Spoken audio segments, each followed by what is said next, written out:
Good morning everyone. मैं सुजाता, स्वागत है आपका आपके अपने यूट्यूब चैनल ड्रीम कैंपस में। आज के इडियम और फ्रेजेज के सेशन के एपिसोड नंबर 3 है, जिसकी शुरुआत करते हैं एक मोटिवेशनल कोट के साथ में। मोटिवेशनल कोट है, सफलता के लिए आत्मविश्वास ज़रूरी है और आत्मविश्वास के लिए तैयारी। हाँ, बात छोटी सी लगती है, सीधी सी लगती है, लेकिन बहुत गहरी है।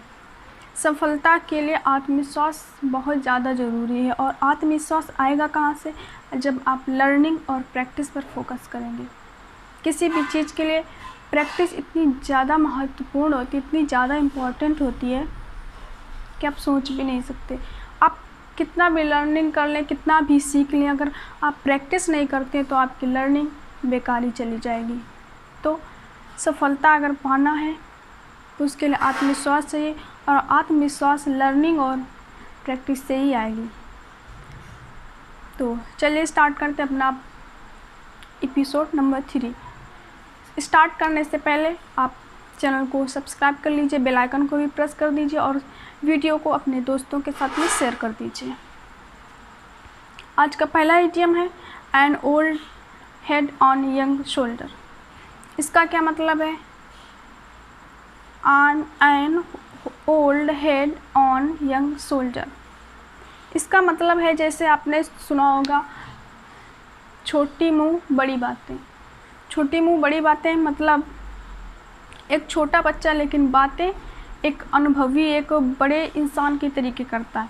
इसकी मीनिंग अ चाइल्ड और young person who thinks and talks like an older and experienced person. I hope आपको समझ आ गया होगा। दूसरा इडियम है हमारा रूट एंड ब्रांच।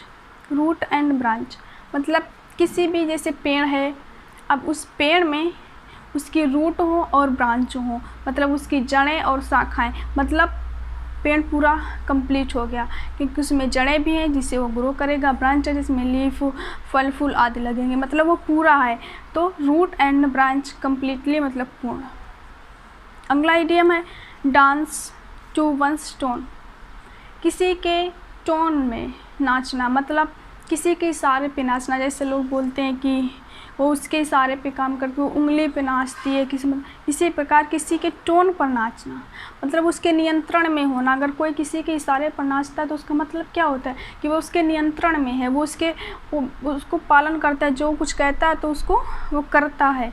तो ओबेइंग वंस ऑर्डर मतलब किसी के ऑर्डर को मानना या किसी के इशारों पर काम करना। अगला इडियम है एन एसिड टेस्ट।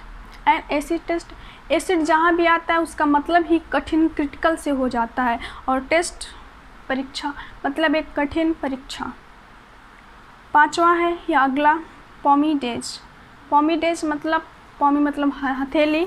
तो जब कभी लोग कहते हैं आज मेरी हथेली खुजला रही है, मतलब मेरे पास कुछ पैसे आने वाले हैं। अक्सर कर ये होता है कि आज मेरी ये बाईं दाईं जो भी है ये खुजला रही है, लगता है मेरे पास पैसे आने वाले हैं। तो उसी से बना है पॉमीडेज, प्रॉस्परस एंड एफ्लुएंट एज। अगला आइडियम है क्राई ओवर स्पिल्ड मिल्क। जैसे एक बच्ची है, उसकी मम्मा ने बोला जाओ बेटी दूध को बॉईल कर लो, गरम कर लो, और बेटी को नया नया मोबाइल मिला था, तो बेटी मोबाइल चलाते हुए दूध को बॉईल कर रही थी और दूध उफाल करके नीचे गिर गया, तो बाद में रो रही। तो अब इसके बाद में रोने से कोई फ़ायदा नहीं। जैसे कहते ना, चिड़िया चुग गई खेत, बाद में का हुए पछताए, जो भी इसे कुछ कहा जाता है हिंदी में। तो उसी का ये है इसका मीनिंग, व्यर्थ में पछताना। जो हो नहीं सकता उसके लिए व्यर्थ में पछताना, जो गलती कर दी उसके लिए बाद में पछताना। Regret in vain for what can not be undone. Vain मतलब व्यर्थ, इसका वेन की जगह सिनोनिम भी रखा जा सकता है, जैसे फुटाइल वगैरह कुछ भी हो सकता है। तो घबराए नहीं कि इसमें ये बताया गया था, इसमें ये बताया तो ये है वो है। तो ऐसे एक सेंस पे चलता है, यही नहीं कि बिल्कुल आपके मीनिंग ही रख देगा। कुछ सिनोनिम्स वगैरह, कुछ सेंस आपको समझना है, ताकि अगर एग्जामिनर कहीं से भी घुमाए तो आपको घूमना नहीं है, आपको सही टिक मार्क करना है। आगे बढ़ते हैं। अगला इडियम है cut a sorry figure. Cut a sorry figure एकदम सिंपल है। किसी, जैसे आपने कहीं परफॉर्मेंस किया उस परफॉर्मेंस का आपने कोई अच्छा प्रभाव नहीं छोड़ा, ऑडियंस को एक भी अच्छा नहीं लगा, तो उसी को बोलते हैं cut a sorry figure, to give a poor performance, to give a poor show, कुछ भी कह लीजिए। अगला इडियम है व्हील विद इन व्हील, मतलब पहिए के अंदर पहिए, किसी भी चीज़ के अंदर चीज़। जैसे बंद गोभी के अंदर पत्ते पत्ते पत्ते पत्ते पत्ते, अगर वो कोई काम हो, अगर उसे कुछ करना हो, एक पत्ते के बराबर इतना काम, एक पत्ते के बराबर इतना काम, अगर ऐसे काम करना तो कितना क्रिटिकल काम है, कितना कठिन काम है, ज़रा सोचिए। उसी से व्हील विद इन व्हील मतलब कठिन कार, जटिल कार। A series of intricately connected events.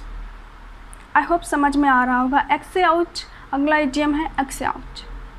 To turn out मतलब आउट मतलब बाहर, एक्से मतलब कुल्हाड़ी होता है। तो वैसे भी इडियम का, किसी भी इडियम का उसके जो शब्दों से अर्थ निकलता है उसका कभी भी शाब्दिक अर्थ नहीं होता, एक उसका इम्प्लाइड मीनिंग होता है, उसका भावात्मक अर्थ होता है।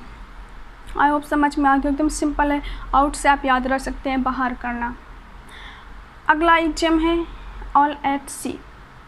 ऑल एट सी इसकी मीनिंग है वेरी कन्फ्यूज्ड। कैसे, ज़रा समुद्र का देखें, इसमें सी को देखें कैसे। इसमें देखो इतना बड़ा, इतना विस्तृत रूप से समुंदर है, सी है। अगर आप उसके बीचों बीच खड़े हो जाएं, किसी भी तरीके से वहाँ पहुँच जाएं, फिर आप सोचें मुझे किस तरफ जाना है, तो आप पूर्ण रूप से ये कह लीजिए कि आपको कुछ समझ ही नहीं आएगा कि आपको यहाँ जाएं, कहाँ जाएं।